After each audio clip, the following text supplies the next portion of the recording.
ইরানের হাতে পায়ে বড় আঘাত লেগেছে, এটা সত্যি। তবে হাত পা ভেঙে অথর্ব হয়ে পড়েনি ইরান, বেঁচে আছে এবং সমানে সমানে লড়ে যাচ্ছে আমেরিকা ইসরায়েলের সঙ্গে। বিদেশি মিডিয়ার খবরেও তাই বলছে। আমেরিকা অনেক বড় শক্তি ইরানের চেয়ে, কিন্তু মনে রাখবেন বহুগুণ বড় দৈত্য হয়েও গলিয়াত হেরে গিয়েছিল বামন ডেভিডের কাছে। বাস্তবেও দৈত্য আমেরিকা হেরেছে ভিয়েতনামে, আফগানিস্তানে। মনে রাখবেন কথাটা। আসি আজকের আলোচনায়। বিদেশি মিডিয়া শুধু নয়, আমেরিকার যুদ্ধের সেন্ট্রাল কমান্ড পেন্টাগন থেকে একটি গোপন মেসেজ লিক হয়েছে। সেখানে কি বলা হয়েছে জানেন? বলা হয়েছে আমাদের বেশ কিছু হাই প্রিসিশন অস্ত্র, হাই প্রিসিশন মানে অত্যন্ত উচ্চ ধরনের অস্ত্র শেষ হয়ে আসছে, আর দিন 10 যুদ্ধ চললেই এই অস্ত্রের ভান্ডার শেষ। এই খবর আমাদের মতো দেশি ইউটিউবাররা শুধু নয়, এ খবর ছেপেছে নামি বিলিতি মেন স্ট্রিম মিডিয়াও। খবরটা যে সোশ্যাল মিডিয়ার মন গড়া গল্প বা জল্পনা মাত্র নয়, তার কিছু অকাট্য প্রমাণও দেয়া আছে। স্বয়ং পেন্টাগনের সেই লিক হওয়া খবর উদ্ধৃত করে new York Times, Washington post, NDTV, CNN news, business standard এরা সব জানাচ্ছে পেন্টাগনের ভেতরের সতর্কতা বলেছে ইরান সংক্রান্ত অভিযান আরো 10 দিন চললে কিছু ক্রিটিক্যাল মিসাইল, বিশেষত আকাশের জন্য, এয়ার ডিফেন্সের জন্য, সেগুলো রান লো বা বিপজ্জনকভাবে কমে যেতে পারে। সেটা নিয়ে খবর করতে গিয়ে কেউ কেউ একটু বেশি কথাও বলে ফেলেছেন। যেমন গতকালকের বাংলাদেশের আমার দেশ পত্রিকার তাদের নিউজ পোর্টালে সংবাদ শিরোনামে লেখা হচ্ছিল আর 10 দিন লড়াই চললে আমেরিকার অস্ত্র ভান্ডারের মজুদ শেষ হবে। যদিও সে খবরটা বেশিক্ষণ থাকেনি, কিছুক্ষণ পর তুলে নিতে হয়। কারণটা সহজবোধ্য, পল কাপুর ঢাকায় আছেন আর আমেরিকা এই খবরটাকে খুব ভালো মনে নেবে না। প্রশ্ন হলো, এটা কি সত্যিই সব অস্ত্র শেষ হওয়ার কথা, নাকি নির্দিষ্ট কিছু মিসাইল ইন্টারসেপ্টার সেগুলো কমে যাওয়ার কথা? আজ আমরা জল্পনার হেডলাইন নয়, নিরপেক্ষ তথ্য ভিত্তিক চিত্র দেখব।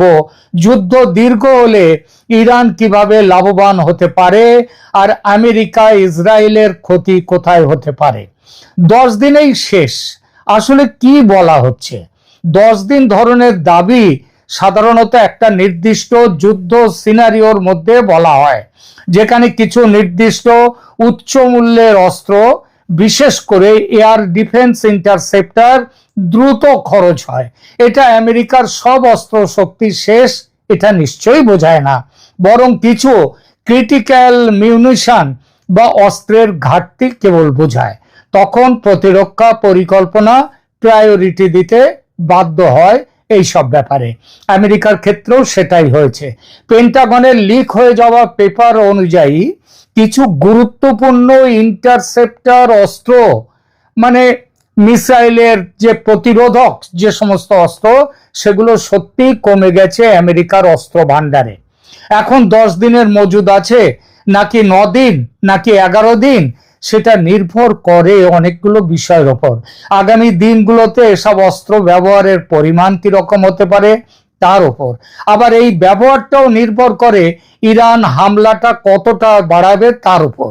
ইরানের মিসাইল ক্ষেপণাস্ত্রের ভান্ডার খুব বড়, আর ইরান সেই মিসাইল যত বেশি ছাড়বে আমেরিকার ইন্টারসেপ্টার তত খরচ হবে। মোদ্দা কথা, আমেরিকার এই বিশেষ ধরনের যুদ্ধাস্ত্রের ভান্ডারে টান পড়েছে এবং সে খবরটা মিথ্যে নয়। কিন্তু আমেরিকার গোলা বারুদের ভান্ডার, সেখানে কি অবস্থা? সেখানে কি সত্যিই টান পড়েছে? না না। কিন্তু ইরানে যা যুদ্ধের ধরন, তাতে ইরানের অজস্র মিসাইল, ক্ষেপণাস্ত্র ও ড্রোনের আক্রমণ সামলাতে গোলা বারুদের চেয়ে বেশি দরকার ইন্টারসেপ্টার ক্ষেপণাস্ত্র। আমেরিকার সেই অস্ত্র ভান্ডারের মজুদ অবস্থা খারাপ, এটাই বলা হয়েছে।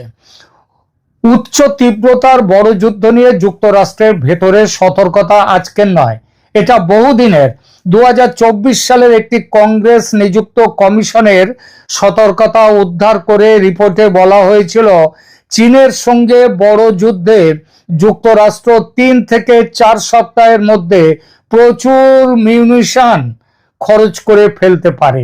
মানে বোঝা গেল কিছু অস্ত্র মিউনিশন খুব দ্রুত শেষের দিকে চলে যেতে পারে, বিশেষ করে যেগুলোর উৎপাদন ধীর, দাম বেশি, যার ব্যবহার হার আবার খুব বেশি। এসব হারির খবর আমেরিকার ইরানের গোয়েন্দাদের জানা নেই এমন নয়। ইরান তাই গত 20 বছর ধরে নজর দিয়েছে তাদের মিসাইল ভান্ডার বাড়িয়ে তোলার ব্যাপারে। পেন্টাগনের ভেতরের খবর, ইরান খুব কম খরচে মাত্র $20 লাখ খরচ করে যে মিসাইল তৈরি করে, সেই মিসাইল আকাশে ধ্বংস করতে যে ক্ষেপণাস্ত্র আমেরিকা তৈরি করে ইন্টারসেপ্টর, তার খরচ পড়ে ইরানের খরচের 50 থেকে 100 গুণ বেশি। সুতরাং উৎপাদনের ফারাক কেন আসে বোঝা দুষ্কর নয়। ইরানের আক্রমণের মূল অস্ত্র এই মিসাইল ক্ষেপণাস্ত্র, এর সঙ্গে যুক্ত হয়েছে ড্রোন অ্যাটাক। এটাই ইরানের দীর্ঘযুদ্ধের কৌশল, আর তার বড় সুবিধা এখানেই। প্রথম আলো বাংলাদেশের সংবাদপত্র তার একটি বিশ্লেষণে বলা হয়েছে, ইরান বড় আকারের হামলার বদলে দীর্ঘমেয়াদী ছড়িয়ে ছিটিয়ে হামলা করার প্ল্যান নিয়েছে, যার লক্ষ্য ইসরায়েল যুক্তরাষ্ট্রের রক্ষণ ব্যুহকে ক্লান্ত করা এবং এই ব্যয়ের ঝুঁকি বাড়ানো। এই কৌশলটা কস্ট এক্সচেঞ্জ হিসেবে বোঝা যায়। আক্রমণকারী তুলনামূলক অনেক সস্তায় চাপ দেয়, আর রক্ষাকারীকে তুলনামূলক অনেক বেশি দামি ইন্টারসেপ্টর খরচ করতে হয় সামাল দেওয়ার জন্য। ইরানের স্পষ্ট লক্ষ্য আমেরিকার ব্যয় ও ঝুঁকি বাড়ানো। মনে রাখবেন, আমেরিকার অর্থনৈতিক অবস্থাও কিন্তু খুব একটা ভালো নয়, বরং বেশ ঝুঁকির মধ্যেই আছে, এবং দীর্ঘস্থায়ী যুদ্ধ করতে গেলে এই ব্যয় এবং ঝুঁকি আরো বাড়বে। ইরানের অস্ত্র ভান্ডার কি আমেরিকার চেয়ে মজবুত? এখানে খুব গুরুত্বপূর্ণ একটা সতর্কতা। সামগ্রিক সামরিক ক্ষমতা, বিমান, নৌবাহিনী, বৈশ্বিক সরবরাহ নেটওয়ার্ক, আর ওই যে পারমাণবিক অস্ত্র, এই সব মিলিয়ে আমেরিকা অনেক এগিয়ে। এমনকি মিসাইল সংখ্যার তুলনামূলক চিত্রেও অনেক রিপোর্টে যুক্তরাষ্ট্রের ইনভেন্টরি বড় দেখানো হয়, কিন্তু ইরানের শক্তি হলো, আগেই বলেছি, মিসাইল এবং ড্রোন। এদের উপর নির্ভর করে যে প্রতিরোধ ক্ষমতা এবং আক্রমণের ক্ষমতা। মধ্যপ্রাচ্যের সবচেয়ে বড় ও বৈচিত্র্যময় ব্যালিস্টিক মিসাইল সক্ষমতার মধ্যে তাদের অবস্থান হচ্ছে, ইরানের অবস্থান সবার উপরে। মধ্যপ্রাচ্যে কেন, সারা পৃথিবীতেও এই ব্যাপারে ইরানের একটা অবস্থান আছে। এ কথা বিশ্লেষণ ধর্মী সমস্ত প্রতিবেদনে এসেছে। এর সঙ্গে যোগ করুন রাশিয়া, চীন থেকে ইরানে অস্ত্রের সাপ্লাই। বাস্তবে কি ধরনের সাপ্লাই এর কথা শোনা যাচ্ছে? এখানে দুটো জিনিস আলাদা করে দেখা দরকার। একটা হচ্ছে সরাসরি অস্ত্র, যেগুলো অস্ত্র পাঠাচ্ছে, আর একটা হচ্ছে অস্ত্র তৈরির উপকরণ, যা সেই উপকরণ সাপ্লাই, যা অনেক সময় আরো গোপনে এবং সারোগেটেড ওয়েতে, সারোগেসি, অন্য কিছু নজরে রেখে দিয়ে সেগুলো পাঠানো হয়। পশ্চিমী গণমাধ্যমগুলোর দাবি, ইতিমধ্যেই মালবাহী সামরিক বিমানে করে বিপুল সংখ্যায় 9K720 ইস্কান্দার ক্ষেপণাস্ত্র তেহরানে পাঠিয়েছেন রুশ প্রেসিডেন্ট ভ্লাদিমির পুতিন। স্বল্প পাল্লার পড়ুন 500 কিলোমিটার এই ব্যালিস্টিক ক্ষেপণাস্ত্রটি 700 কেজি পর্যন্ত বিস্ফোরক বহন করতে পারে। ইউক্রেন যুদ্ধের বহুল ব্যবহার করেছে মস্কো।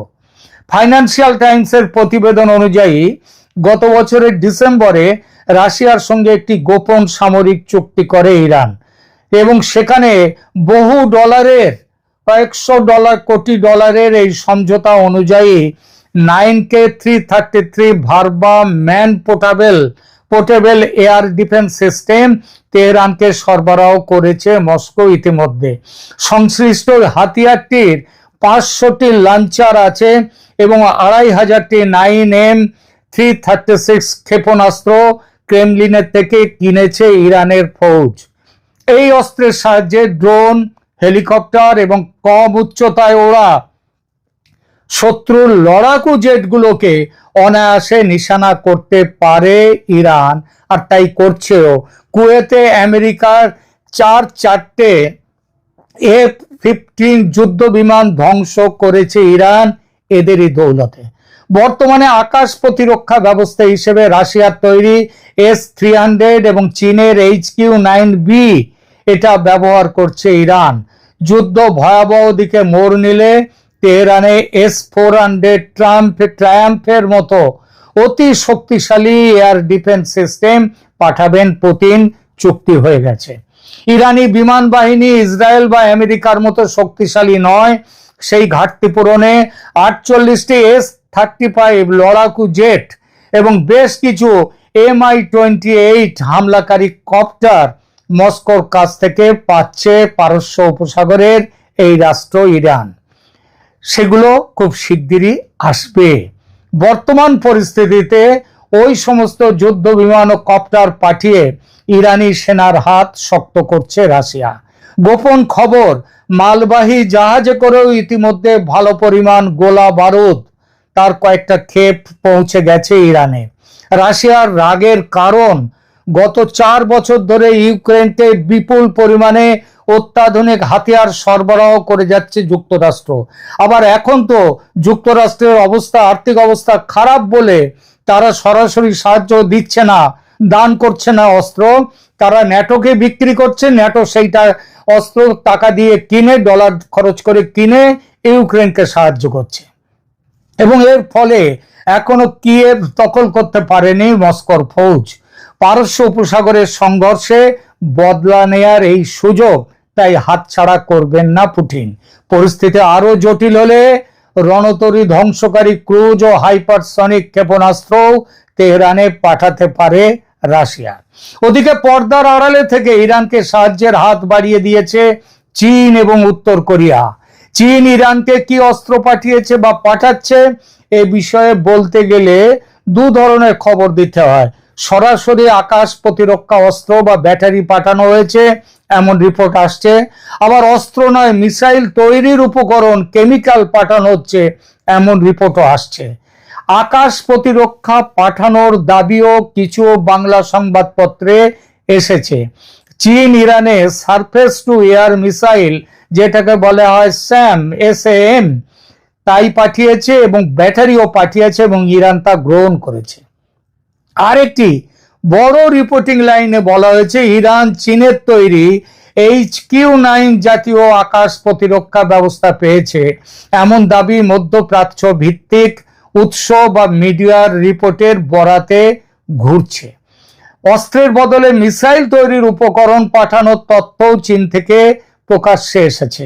একাধিক প্রতিবেদনে বলা হয়েছে ইরান চীন থেকে ব্যালিস্টিক ক্ষেপণাস্ত্রর কঠিন জ্বালানির জন্য গুরুত্বপূর্ণ রাসায়নিক উপকরণ যেমন সোডিয়াম পারক্লোনেট বা সংশ্লিষ্ট প্রিকারসার এগুলো সংগ্রহ করেছে। এটা সরাসরি অস্ত্র না হলেও ইরানের ক্ষেপণাস্ত্র মিসাইল উৎপাদনের সক্ষমতা বাড়াবে। এই লাইনের রিপোর্টিংয়ে এমনও বলা হয়েছে যে এসব উপকরণ দিয়ে উল্লেখযোগ্য সংখ্যক ক্ষেপণাস্ত্র তৈরি সম্ভব, অর্থাৎ সহায়তার চরিত্রটা ইন্ডাস্ট্রিয়াল সাপ্লাই চেন বজায় রাখা। প্রথম আলোর এক রিপোর্টে বলা হয়েছে ইরান চীনের তৈরি CM-302 জাহাজ বিধ্বংসী সুপারসনিক ক্ষেপণাস্ত্র কেনার চুক্তি দু দেশের মধ্যে চূড়ান্ত পর্যায়ে, তবে হস্তান্তরের তারিখ ঠিক হয়নি। সব মিলিয়ে বলা যায় যে ইরানের নিজস্ব বাইরে থেকে আসা অস্ত্র ভান্ডার আমেরিকার তুলনায় সামগ্রিকভাবে যথেষ্ট মজবুত নিশ্চিতভাবেই নয়, তবে নির্দিষ্ট একটি মাত্রায় দীর্ঘ সময় ধরে তুলনামূলক সস্তায় ব্যাপক সংখ্যায় ড্রোন, রকেট, মিসাইল ছুড়ে চাপ তৈরি করা এই যুদ্ধ কৌশল ইরানের জন্য ভীষণভাবে কার্যকর হতে পারে আর হচ্ছেও।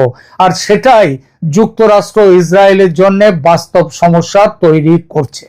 ইরানের শক্তির কেন্দ্র হচ্ছে মিসাইল ড্রোন নির্ভরতা। কিছু বিশ্লেষক ও মার্কিন মূল্যায়ন অ্যানালিসিস উদ্ধৃত করে বলা হয়েছে ইরান মধ্যপ্রাচ্যের সবচেয়ে বড় বৈচিত্র্যময় ব্যালিস্টিক মিসাইল ভান্ডার গড়ে তুলেছে এবং আধুনিক বিমান বাহিনীর ঘাটতি পোষাবার জন্য মিসাইল, ক্রুজ মিসাইলে বেশি নির্ভরশীল। সবচেয়ে বড় কথা, ইরান শুধু মজুদে বসে নেই, যুদ্ধ চললেও তারা নিজে ক্ষেপণাস্ত্র তৈরি করে, যেখানে বছরে 2000 থেকে 3000 ক্ষেপণাস্ত্র তৈরির সক্ষমতা আছে ইরানের। ইরান যদি একবারে 50-150টা বা দিনে গড়ে 200 করেও যদি মিসাইল ছোড়ে, তাহলে তাদের যা মজুদ আছে দীর্ঘদিন চলবে। যুক্তরাষ্ট্র ইসরায়েলের জন্য কি সমস্যা হতে পারে? খরচের যুদ্ধ, মানে কস্ট এক্সচেঞ্জ। এক রিপোর্টে বলা হয়েছে ইরান তুলনামূলক সস্তার ড্রোন দিয়ে চাপ তৈরি করে আর যুক্তরাষ্ট্র ইসরায়েলকে দামি ইন্টারসেপ্টর সেগুলোকে ধ্বংস করার জন্য করতে বাধ্য করছে। এতে আমেরিকা ইসরায়েলের প্রতিরক্ষা ব্যয় দ্রুত বাড়ে। এয়ার ডিফেন্সের স্যাচুরেশন, ইরান যদি একসাথে অনেক ড্রোন মিসাইল ছোড়ে, প্রতিটি লক্ষ্য ইন্টারসেপ্ট করতে গিয়ে ইসরায়েল এবং তার মিত্রদের আমেরিকা তো হচ্ছে না, তার মিত্র এখানে আরব দেশগুলো তাদের প্রতিরক্ষা নেটওয়ার্কে গিয়ে সেখানে আঘাত করে, ফলে কিছু হামলা ফাঁক গলে নিচে পড়তে পারে এবং তাতে বিধ্বংসী কাণ্ড ঘটে। দীর্ঘমেয়াদী স্থায়িত্ব বনাম স্বল্প মেয়াদী একটা প্রাধান্য আছে। যুক্তরাষ্ট্রের সামগ্রিক সক্ষমতা হচ্ছে বড় ধরনের যুদ্ধ, নির্দিষ্ট উচ্চ মূল্যের ইন্টারসেপ্টর মিউনিশনের তাদের যথেষ্ট পুনঃসরবরাহ নতুন করে তৈরি করাটা তাদের কাছে সমস্যা, যে সমস্যাটা ইরানের নেই। ইরানের ভান্ডার বেশি মজবুত। এটা কোন শর্তে বলা যায় যে তাদের ভান্ডার যথেষ্ট মজবুত? শুধু এই অর্থে বলা যায়, ইরান যদি সংঘাতকে, এই যুদ্ধকে দীর্ঘস্থায়ী করতে পারে, দীর্ঘস্থায়ী পথে নিয়ে যায়, তাহলে ড্রোন, রকেট, মাঝারি পাল্লার মিসাইল দিয়ে বারবার আঘাত করে আর ওদিকে উৎপাদন চালু রাখে, তাহলে তারা যুক্তরাষ্ট্র ইসরায়েলকে হারিয়ে দিতেও পারে। যুদ্ধ লম্বা হলে ইরানের লাভ। এখানেই আমেরিকা ইসরায়েলের মাইনাস পয়েন্ট এবং ইরানের প্লাস পয়েন্ট। যদি ভিয়েতনাম, আফগানিস্তানের মতো ইরান থেকে একরাশ লজ্জা নিয়ে পালাতে হয় আমেরিকাকে শেষ পর্যন্ত, তাহলে অবাক হবেন না। সেই ভবিতব্যের ইঙ্গিত দেখে ট্রাম্প বলতে শুরু করেছেন গতকাল এবং কয়েকদিন ধরেই বলছেন, ইরান সমঝোতার কথা বলছে, যেন ইরান খুব চাপে পড়ে সমঝোতায় রাজি। আর ইরানের প্রেসিডেন্ট বলছেন সম্পূর্ণ উল্টো কথা, সাংবাদিকদের ডেকে ভিডিও ছেড়ে দিয়ে যে সমঝোতার কথা আমরা বলছি না, সমঝোতার প্রশ্নই নেই, আমেরিকাকে আমরা শাস্তি দেব, যে শাস্তি তাদের প্রাপ্য। প্রিয় দর্শক, ভুল বললাম কিছু? কমেন্ট করে আপনার মতামত জানান। ভিডিওটি ভালো লাগলে লাইক দিন এবং আমাদের চ্যানেলটি সাবস্ক্রাইব করে পাশে থাকুন। আজ এ পর্যন্তই, দেখা হবে পরের ভিডিওতে। ধন্যবাদ।